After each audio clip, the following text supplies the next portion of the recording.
Hi, welcome to my first booktube video. Hi, I'm Emma. I'm starting this booktube account because I was mainly a book talker. I reviewed on Book Talk, I posted on TikTok, blah blah blah, but I never had enough time to get into the nitty-gritty of why I like this book, don't like this book, what I enjoyed about it, blah blah blah.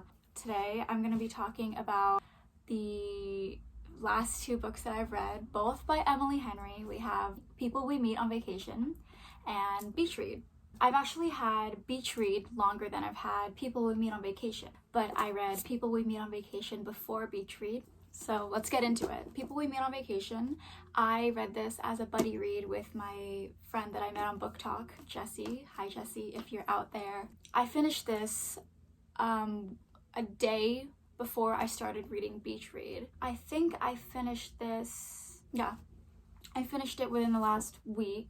And if you don't already know what People We Meet on Vacation is about, of course, spoiler warnings throughout this entire video.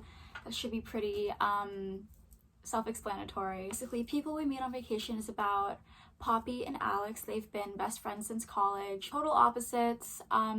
They go on these crazy summer trips every summer since college, but they had this falling out one summer during one of their annual summer trips, and we don't know what happens until the very end of the book, basically. I kind of figured out what happened way before the big reveal was, so yeah. And in the present, they kind of meet up for one last reconciliation, confront what happened, kind of. It's friends to lovers. One of my favorite things about People We Meet on Vacation was the contrast between the then and the now and their friendship then and now. I talked a lot about it on my Book Talk, trying to remember everything. Like I said in my Book Talk review, it drags out the question, what happened in the present. They're so awkward, they're very stiff, they're both kind of I want to talk about it, but I also don't want to talk about it. I want to do this, but I don't want to do that whole thing. And then in the chapters that take place in the past, we see them joking around, dancing together, being best friends. And again, that begs the question, what happened to make them so estranged? Also, the fact that Poppy has been in love with Alex, but he has also been in love with her, and we see his reactions to her doing things, and we see her reactions to him doing things and saying things. I think that's really sweet. Of course, this is a rom-com, so we know how it's gonna end. We know we're gonna get our happy ending. And that contrast between them, their friendship then versus now, really highlights what was so good about their friendship, what made it work, what didn't make it work, all that stuff. We get to see how their relationship is formed, how it grows, how it peaks, and then how it declines, and how they try and confront their past, how they try and fix things, how they attempt to communicate, but of course there's gotta be a slight miscommunication trope, which we all love. We all love the miscommunication trope. Another booktuber, I'm gonna mention them in the description below. Miscommunication, it's used so much in contemporary romance, and books in general, and just media in general, because it's so human. We never say what we want to say. We never communicate exactly what, unless you're a really good communicator and all that, but you have to learn how to do that. Humans are driven by communication, and sometimes that communication, it doesn't work out. And I think that's a huge part of the miscommunication trope, is to highlight humanity and highlight human flaws, because of course humans aren't perfect. Humans don't do the right things all the time. And not only do we just watch how their friendship grows, the audience kind of feels immersed in it too. We're there, we're in New Orleans watching them dance. We are at I want to say it was in Nova Scotia. I don't know why I said that. They were in British Columbia or Vancouver or somewhere I don't know. Yeah, it's it's very fulfilling to just watch these two perfect friends have like a perfect friendship, of course, like back then, because I've always wanted that type of friendship. I've always wanted the type of friendship that Poppy and Alex have, whether it's with another guy or just a girl or another person. So it felt really fun to be there with them, if that makes sense. Their banter back and forth. A lot of the tabs in here are based on how much they make me laugh. And there's a lot of that, especially in Beach Read too. Emily Henry has this way with dialogue to make it so funny and like rom-com-y, but also like realistic at the same time. And it's very hard to write a rom-com with dialogue like that without making it like cringe. Don't get me wrong, some of it was a little, made me go like, but for the most part, I really enjoyed the dialogue. I really enjoyed just the descriptions. I really enjoyed the writing style. I also mentioned this in my short book talk review, but opposites attract is like a trope, but also like a common theme. We see that with Poppy and Alex. Poppy and Alex, they are both opposites. They are attracted to each other. But does it ever get to a point where like some people are just too different, too opposite to work? I've seen all these posts on like book talk where like book couples that break up after the epilogue or something, and Poppy and Alex are usually in there. And I do believe that, because they want two different things, and of course they come to a conclusion that I just want you no matter what. I will be happy with you even if I don't get to like do what I want. And I think that's a very important thing in relationships. Poppy she loves to travel, she loves to be in the moment, she loves to just be on her toes. Although Poppy does indeed love all those things, a common theme throughout this is about maturing, and Poppy maturing and realizing that, oh, it wasn't all these exciting vacations and adventures that made her happy. It was just doing all those things with someone she cared about. And Alex, he's the quiet book loving boy of all of our dreams. He wants to settle down. He bought his grandmother's house. He was thinking of marrying Sarah. He wanted to have kids. And he mentioned that they're like getting older now. They're in their they're what, like 30, or they're in their 30s. Alex has thought about that stuff like in depth, I think. And I don't think Poppy has, to the point of where she's like, okay, I'm gonna sit down, I'm gonna think this through, I'm gonna think about what I see myself doing in the future. Because what I've noticed is Poppy's always like, where's my next adventure gonna be, like that type of stuff. And Alex was like, what will my future be like? Yeah, and they're just so opposite in their way of going about life, their attitudes, their fashion, their even in their height. Like everything about them is so opposite, but the one thing they have in common, or one of the few things they have in common, I should say, is they love each other. And at the end of the day, I think that's what brings a lot of people together: love. Of course, happy endings, but I don't think they would make it in the real world, outside of the rom-com universe. So yeah, I'm gonna list off like a bunch of tropes that I've noticed in People We Meet on Vacation. I'm probably not gonna remember a lot of it though, because like honestly, as soon as I read a book, all of it just like, it just disappears from my head. I don't know why. I think that's a thing I've picked up from school. Like after tests, I just immediately forget everything, and that is translated into how I read books now. But I'm gonna try and remember all the tropes. We have friends to lovers, obviously. I don't want to say unrequited love, but something along those lines of like, yeah. Of course, we have a little bit of miscommunication.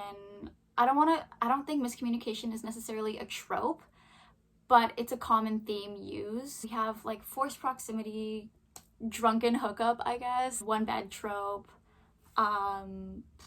I honestly can't think of anything else. I'm kind of blanking. But if you have any more tropes for People Who Meet on Vacation and then Beach Read, comment them, please. Again, I also talked about this in my book talk review. I noticed how the resolution kind of happened pretty quickly. Unless I was just reading wicked fast. That could have been it too. The resolution and the end of the climax kind of just like ended within a matter of like 20 pages. I don't even know if it's 20 pages, but it ended really fast for me.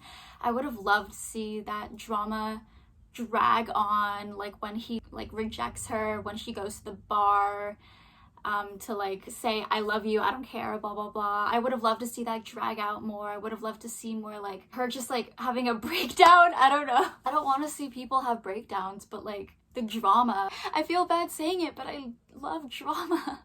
Yeah, I really wished that was dragged out more. I wish there were more like dramatic scenes. Like beach read, I think I got my dramatic scenes. Of course, I'm always like, I wish it was dragged out more, blah blah blah, but nothing is perfect, and I'm happy with what I read as well. Overall, I really enjoyed People We Meet on Vacation. As soon as I read it, I was like, immediate 5 stars. But the more that I'm thinking about it, the less 5-star and the more like 4-ish range. Yeah, I think I'm gonna give this like a 4-ish. I might need to like reread it eventually and tweak that a little bit. My rating system is just like, it's whatever I want it to be in the moment. That's the problem. There was a bit of spice in here, but it wasn't like Neon Gods or it wasn't like that type of spice. I wasn't expecting it. Those 2 chapters, I was like, okay. To preface, I'm also 19. Just putting that out there. This is a mess. I'm sorry. Now, beach read. I finished beach read at 1:30 this morning. It was so good. I loved it. I loved almost everything about it. I give beach read like 4.5 stars, I think.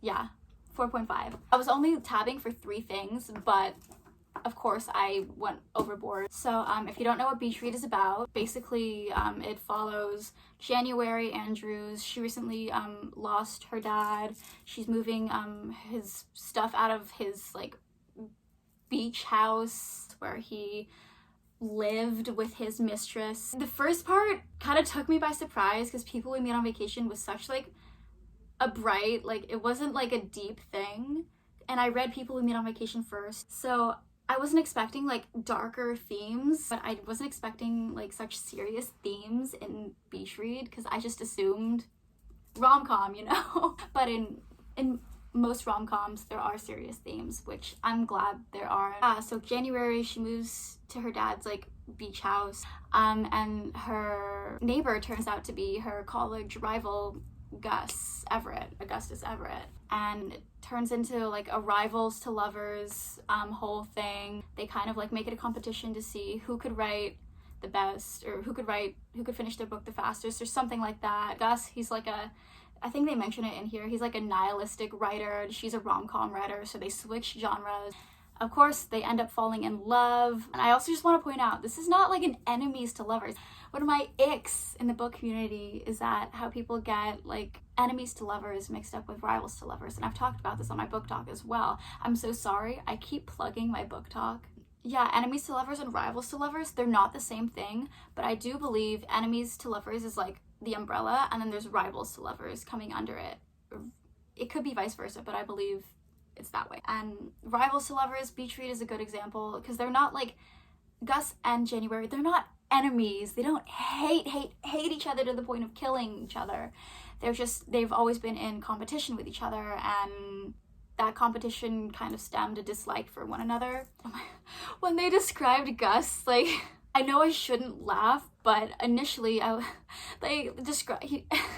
Emily Henry described him, he was like a high school dropout, a former cemetery grave digger, and I was like, what? Like, that was so random, because like I just wasn't expecting that. Yeah, Gus grew up very different from January. January grew up in a household full of love, dancing, laughter, 3 pillars of whatever of her belief system. And Gus grew up in an abusive household.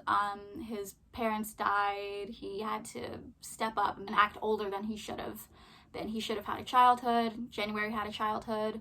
So that's how we see their 2 genres kind of becoming them, or they were attracted to the genres that they wrote and read because that was what their life was based upon. But then January, like, she comes to this realization that, oh crap, my life wasn't amazing because for some of it, my dad was cheating on my mom. Yeah, I'm kind of glad that there wasn't like a then and now type of thing in Beach Read. Of course, I do enjoy a good then and now perspective, like with People We Meet on Vacation.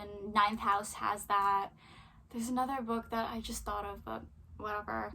Yeah, I do enjoy those, but I'm so glad that it was just present all the way through, unless she was referencing something from the past. I really should have planned this out better. I'm just talking at this point. I thought the plot was pretty good. I enjoyed how like they had that bet, but the bet didn't they of course it like was like the driving force that brought them together, but it wasn't like a huge thing. Like they didn't continue mentioning like specifically, oh, the bet. It was mostly like, oh, we have to go out on Fridays and Saturdays for this thing that we're doing. But it just wasn't, I don't know. I don't feel like it was like the huge thing that it was supposed to be. I think it was more focused on their relationship and how they were learning about each other, about their own lives, and how they were becoming the people that they were in the epilogue. The bet was a huge driving force in this, no doubt about it. These both are summer novels, I'm assuming. But the thing is, the titles, they don't really match the book. The UK title for People We Meet on Vacation is You and Me on Vacation, and I think that's more fitting than People We Meet on Vacation. People We Meet on Vacation, it kind of references only like a specific like part where Poppy was like, oh, I love watching people in the airport, like I love meeting new people, all these people that we've met on vacation, and that's a huge part, but also like it's not the entire book. You and Me on Vacation, on the other hand, I think that's a better fit because it's about Poppy and Alex on vacation throughout the years and them now. And for Beach Read, there wasn't much reading on the beach if that's what you expected, because this cover is very misleading. There are only like a few beach scenes and they weren't really reading on the beach, I don't think. It was mostly just like they lived on the beach or lived close to the beach and they were writing books. The title could fit. I just personally don't think it does. One of my favorite things about Beach Read though was Poppy's January. I meant to say January. like her, what's the word? She kind of went through the 5 stages of grief in a sense, and I'm very glad that it ended the way it did with a huge emphasis on her father. And oh my god, the letters. My heart kind of broke, but also I don't like cheating at all. Cheating is like, it was part of like why Poppy like kind of had like a breakdown. I'm just glad that she kind of came to like this stage of acceptance with her dad, what he did, why he did what he did. Of course, I never condone cheating. Communication is always your best bet. I didn't plan out how I would review Beach Read at all. Not Poppy and Gus. January and Gus, I really enjoyed their relationship. January she was pretty patient with Gus. She knew that he had a really tough life. She was always there for him, and I guess he was always there for her. The whole thing though, I don't think Emily Henry needed Gus to be like, oh, I've been in love with you since college. I think it would have worked just as well if he like fell in love with her now, and there was that contrast between their competition, their dislike for each other in college, versus them working together and loving each other now. Okay, I probably will have more to say about this in coming weeks because I just finished this today.